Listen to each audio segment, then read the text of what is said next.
জি, আমাদের বাংলাদেশ অ্যাম্বুলেন্স মালিক কল্যাণ সমিতির পক্ষ থেকে 14/12/2025 তারিখে রোজ রবিবার থেকে সারা বাংলাদেশ অনির্দিষ্টকালের জন্য কর্মবিরতি ঘোষণা করা হয়েছে। আমাদের দাবি দুইটি: বাণিজ্যিকরণ নীতিমালা, অ্যাম্বুলেন্স সেবার বাণিজ্যিকরণ নীতিমালা মন্ত্রণালয় থেকে অনুমোদন দিতে হবে। 2 নাম্বার, হয়রানি বন্ধ।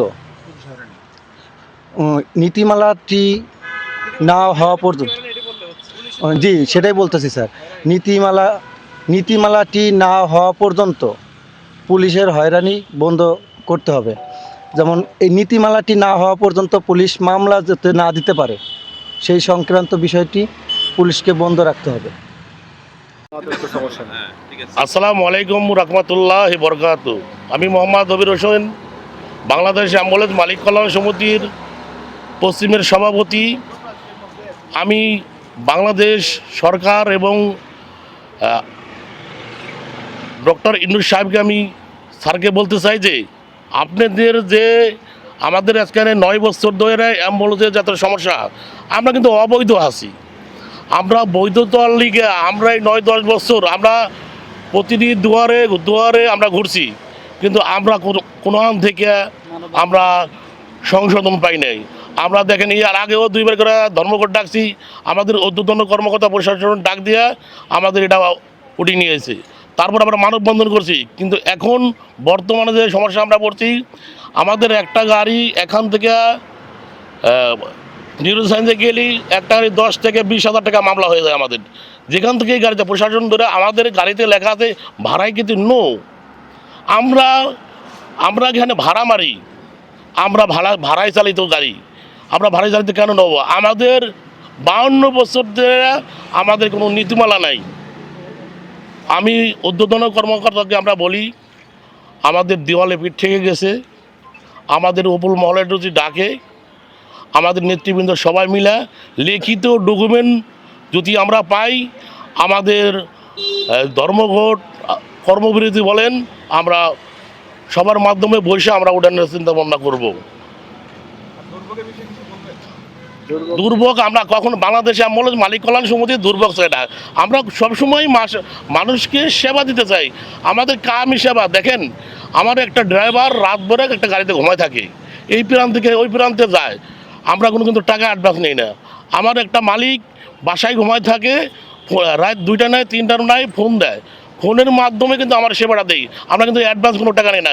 আমরা সবসময় সেবা দিতে চাই, আমরা রোগীদের পাশে থাকতে চাই, আমরা সবসময় মানুষের পাশে থাকতে, আমরা দুর্ভোগ চাই না।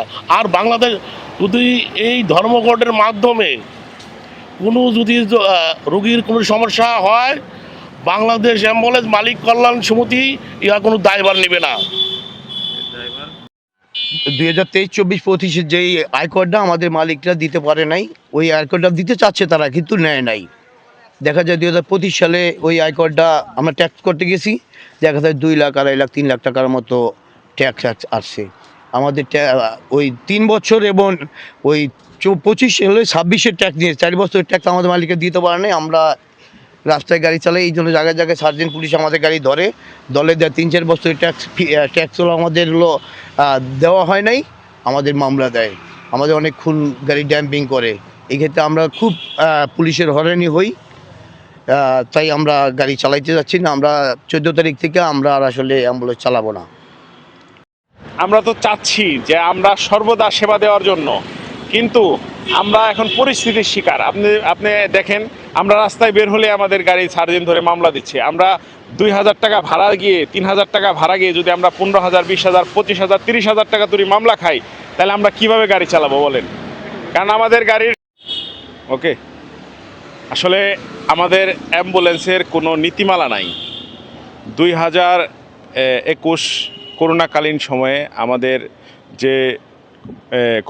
সময়ে যে আমাদের কাছ থেকে আয়কর নেয় নাই, বিগত ফ্যাসিস্ট সরকার মুজিব বর্ষ উপলক্ষে আমাদের অ্যাম্বুলেন্সের আয়কর মাফ করছে। মোটামুটি 2021-22-23 পর্যন্ত আমাদের কোনো আপনার আয়কর নেয় নাই, মানে এআইটি যেটা সেটা নেয় নাই। কিন্তু পরবর্তীতে সেই এআইটি আমাদের জরিমানা সহকারে জরিমানা সহকারে আমাদের এআইটি দিতে বলতেছে। কিন্তু আমরা সাধারণ যারা অ্যাম্বুলেন্সের ব্যবসা করি, আমরা করোনাকালীন সময়ে মানুষকে ফ্রি সার্ভিস দিয়েছি। কেউ কিন্তু করোনাকালীন সময়ে আপনারা জানেন যে ছেলে বাপেকে ধরে নাই, হ্যাঁ, বাপ মেয়েকে ছেলেকে ধরে নাই, কিন্তু করোনাকালীন সময়ে কিন্তু আমরাই রাস্তায় ছিলাম। আমাদের কাছে যে আয়করটা দাবি করা হচ্ছে সেটা তো সরকার সেই সময় নেয় নাই, কিন্তু পরবর্তীতে আমাদের এক এক গাড়িতে প্রায় 1 লক্ষ 1.5 লক্ষ, এই 2025 সালে এসে আমাদের প্রায় 2.5 লক্ষ বা 2 লক্ষ 25-26 হাজার টাকা করে এক এক গাড়িতে আয়কর নিতে যাচ্ছে। তো আমাদের তো সেই সময়ে যে আমাদের কাছ থেকে আয়কর নেয় নাই, সেটা তো আমাদের কোনো ব্যর্থতা নাই, আমাদের মালিকদের কোনো ব্যর্থতা নাই। কিন্তু পরবর্তীতে যে এখন আমাদের কাছে দাবি করছে আমাদের গাড়ি যে কাগজ ডেট ফেল, তো এই ডেট ফেলের কাগজ ডেট ফেলগুলি তো সরকারের জন্য হয়েছে। আর বিশেষ করে দেখেন আপনারা, রানা প্লাজার ধস থেকে শুরু করে এই যে কিছুদিন আগে যে বিমান দুর্ঘটনা হয়েছে, সেই বিমান দুর্ঘটনায় কিন্তু আমরা সেখানে ফ্রি সার্ভিস দিয়েছি। এক দেশে তো 2 নিয়ম চলতে পারে না। আপনারা দেখেন আঞ্জুমান মফিজুল ইসলাম বা অন্যান্য যে সংস্থাগুলি আছে, তাদের আয়কর 52 টাকা, কিন্তু আমাদের এক একটা গাড়িতে আয়কর 30,000 টাকা। এই যে দেখেন, আল্লাহ না করুক, এই যে ভূমিকম্পর যে ভয় বাংলাদেশে ঢাকার শহরের ভিতরে মানুষের ভিতরে ভূমিকম্পের ভয় ঢুকছে, আল্লাহ না করুক এখানে যদি কোনো দুর্ঘটনা হয়, সেখানেও তো আমরা অবশ্যই এটার পাশে থাকব। আমরা ছাড়া তো অন্য কোনো রুগী আমি দেখি না যে সরকারি অ্যাম্বুলেন্স বলেন বাই বলেন, কিন্তু আমরা তো সব জায়গায় হয়রানির শিকার হচ্ছি। আমরা একটা টিপ নিয়ে মনে করেন ঢাকা মেডিকেল থেকে সলার দিতে যাই, সেই ক্ষেত্রে আমাদের রুগী সহকারে গাড়ি আটকে দেয়, ধৈরা আমাদের 10,000, 15,000, 30,000 টাকা পর্যন্ত মামলা দেয়। তো এই জন্য আমাদের দেওয়ালে পিঠ ঠেকে গেছে। এখন আমরা কোনোভাবেই গাড়ি চালাতে চাচ্ছি না আমাদের ড্রাইভাররা, কারণ রাস্তায় বের হলেই মামলা দেয়। আমরা 2,000 টাকায় ভাড়া দিয়ে যদি 10,000, 15,000 টাকার মামলা খাই, সেক্ষেত্রে আমাদের গাড়ি চালানো সম্ভব না।